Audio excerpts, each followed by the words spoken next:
I've just arrived in the car park at Alders Farm, and I'm just filling in on a teams of three Spring League match today for Drennan Oxford. Quite looking forward to it. It's only my second ever match at Alders. It's a really good venue. I've tested a few poles here, tested a few bits of tackle here in the past. It's a lovely looking venue, very shallow. And this is a nice friendly place as well. When I have been here, everyone's been dead friendly and stuff, and it's a real nice, it's full of fish, lots of small carp here, and it should be a bagging match for most people, hopefully me too. So I'm going to load up, push my barrow down the hill, and hopefully we'll have a few fish.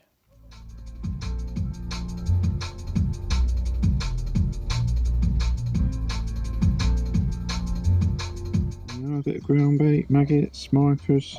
Those pellets really float badly, so I've just wetted some up. There's my peg, got a nice little reedy sort of snaggy marsh. I pulled out about 5 pole rigs from there in the morning. Angler just there, you can just about see his head. It's a nice lake. It's not the best end of the lake, peg 1 and 2 right by the clubhouse should win it, but it is blowing this way. So, and there's my empty peg. Guy on the other peg's not disappeared. Got about 5 minutes to go, and there are all my rigs. There's about 1, 2, 3, 4, 5, 6, yeah, 8 rigs. So there we are.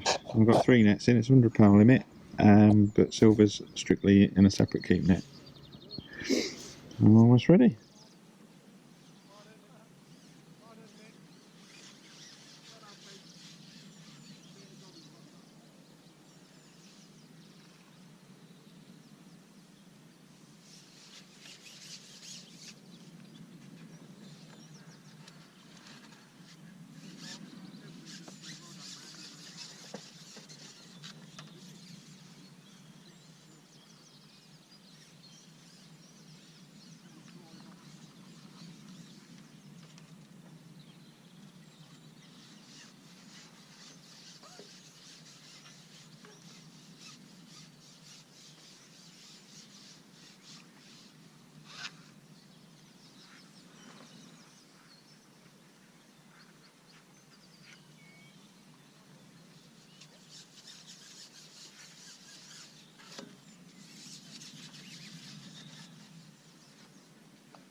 Well, I'm back from Alders Farm now, and a difficult day. I've caught £87, but by Alders Farm's standards, that is difficult. The venue did fish hard. Pegs 1, 2 and 3 all had over £100 in my section, which I kind of half expected, and I was the next best weight off peg 9 in my section, so I got a 4th in section. Steve Harwood in my team came 3rd in his section, and Steve Waters actually won his section and won the match, so we actually won it as a team. So job done. That's what I was there to do. I was there to do a team job, and that's what I did. It was a difficult day. I've started short, had 2 or 3 fish, and then nothing. Actually, I lost my first fish. It went mental. I don't know what happened, but I ended up pulling it a bit too hard and it came off. It was probably not hooked properly. It felt like a properly hooked fish, but it just went absolutely ballistic all over me peg and eventually came off. So, and then I caught another 2, then nothing. But that was a good start, because looking around the lake, could see no one catching anything. So I've gone out to 13-14 metre. I fished on the seam of my 13 and 14 metre pole. It's sloping away from me all the time, that peg. Not very comfortable to fish, to be honest. But it just seemed to flatten off there. And by fishing on that seam, I know I was in the right place every time. Potting and then lightly pinging over the top. Expected to catch some fish shallow. Never had a single bite shallow. And never felt like I was going to catch shallow, to be honest. There was just nothing. It was high pressure, clear, still. And I think that pushes the fish down. So it definitely was the case on the day. Very few people caught shallow. It's a shallow venue anyway, but where I was, there was enough depth to catch shallow if they wanted it, and it just didn't. It didn't happen. Coming back later onto the short pole, that was definitely the right thing to do. I actually switched to a maggot swim, and they really wanted that. You didn't want to feed loads of bait. I was just potting and then dropping it over, and you get a bite pretty quick after double maggot. Fishing 012, I didn't fish heavy by Alders Farm, so they tend to fish real backing rigs and stuff there, but it just didn't feel, it felt like winter stroke springtime, which is what it is, isn't it? And you know, when you're after £100, you don't need a load of fish for that, when they're averaging a couple of pound a piece. So yeah, just fishing nice and steady, and that seemed to do the trick. And only in the last hour did they really want a bit of noise to bring the fish in, it felt like. And the guy to my right actually emptied it last hour. He was ladling in pellets and catching over the top with an expander. Never had a bite on a hard pellet. Sorry, I had 1 fish on it. On a everything else was either on an expander or double red maggot. Down the edges, I fished 1 metre off from the edges. There was a little 10-minute spell when they came in, and you could tell they were in. You could see swirls and everything, and I caught a quick 3 or 4 fish, and then boom, gone. And I never really saw anyone catching down the edges anywhere near me. So yeah. But anyway, 4th in a section. 1, 2 and 3 beat me. I was on peg 9, come 4th, and I was happy with that. Everyone seemed to think I'd done okay. I had 2 nice skimmers and a big perch as well, but all the rest were carp. Quite a lot of small carp, especially on that longer line. They were really small. Not even a pound, some of those fish. So it's when I came back in short that they were much bigger fish. So perhaps I should have persevered there a bit longer and, you know, set little traps for them or something. Or I'm job to think how I would have caught enough to get another point in the section. And I would have needed £110 to get another point. And I've definitely could have had £90, £100 perhaps with a bit more hindsight and a bit more experience on the venue, but I'd have been pushing it to catch her over 110, I think. And so I'm pretty happy. Plus the team won, so that's all we can do really. Nice day, lovely venue, and hopefully I can get back there again later on this year.